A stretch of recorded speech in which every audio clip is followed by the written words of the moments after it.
Let me guess. You thought I was eating popcorn, crisps, chips. Well, guess what?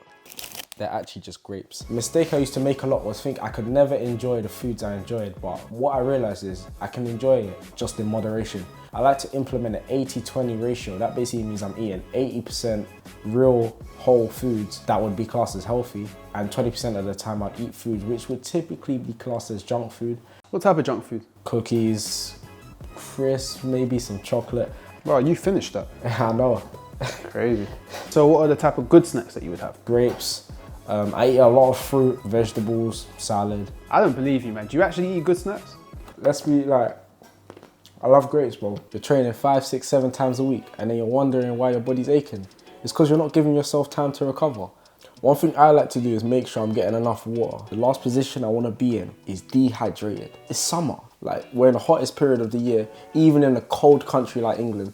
I don't want to be dehydrated, so I make sure I get a lot of water in my system and I make sure I get a lot of sleep. Water helps with recovery because as you train, your body sweats and you're losing a lot of that water that your body needs to keep functioning. How do we avoid our body just shutting down? Drink a lot of water. Motivation and accountability. Training with others, it helps you stay motivated, it keeps you on track.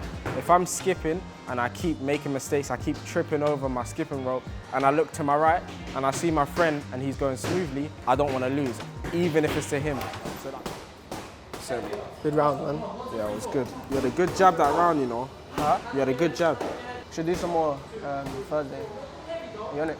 Yeah, we'll sort it out. Training with others definitely keeps that competitive fire in your heart, even when it's in a friendly way. Skill development. I do a lot of technical tap sparring, things like that. What I really like to do is analyze my fight footage throughout the season, my sparring footage, and look at mistakes I've made in my fights. For example, let's say you have a bad habit of dropping your right hand as you throw the jab. Slow it down and actually take the time, take days, take training sessions to focus on fixing that bad habit. I've been training in group sessions with a lot of amateur boxers that are all motivated, all determined. I was doing plank or something and I was feeling it. I wanted to just fold, I wanted to just fall. But then I looked around and everyone was still going strong and I was like to myself, there's no way I'm training for boxing and I'm about to be the first guy in a room full of 20 people that's gonna fall. Having people around you, literally, not only does it strengthen your mind, you literally are more motivated and more inclined to train harder. Friendly competition, there's so many benefits to it, and I'm really finding that out now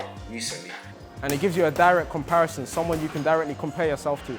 If I'm shadowboxing or I'm skipping and I keep messing up, and I look to my right and I see my friend and he's still going strong, oh, it's gonna make me think, he's not better than me. Let me turn up. That's why I like to train around people who have a similar mindset or on the same path as me. Lastly, a strong support system, especially around this time. You want people around yourself that are gonna push you to your limits, because sometimes you might be training by yourself and you'll just get through the session, you're not actually pushing it, but you want people that will keep you motivated, keep you competitive, and take you to the next step. So yeah, that was a good session, bro. What do you think? A lot of things we need to work on.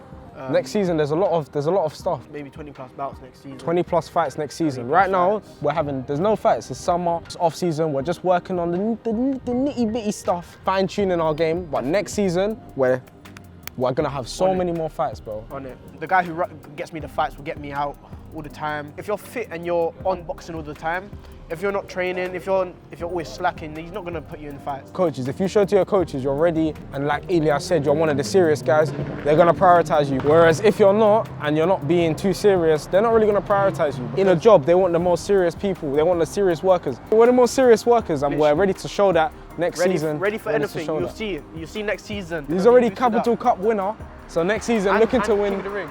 And King of the Rings. I haven't even hit 10 bouts yet, so I'm looking to just reach that 10 bout mark, get my fights up, and go from there. This is like an MMA glove, bro. I'm gonna use my full power. Ah, it whacked me in my eye. This guy.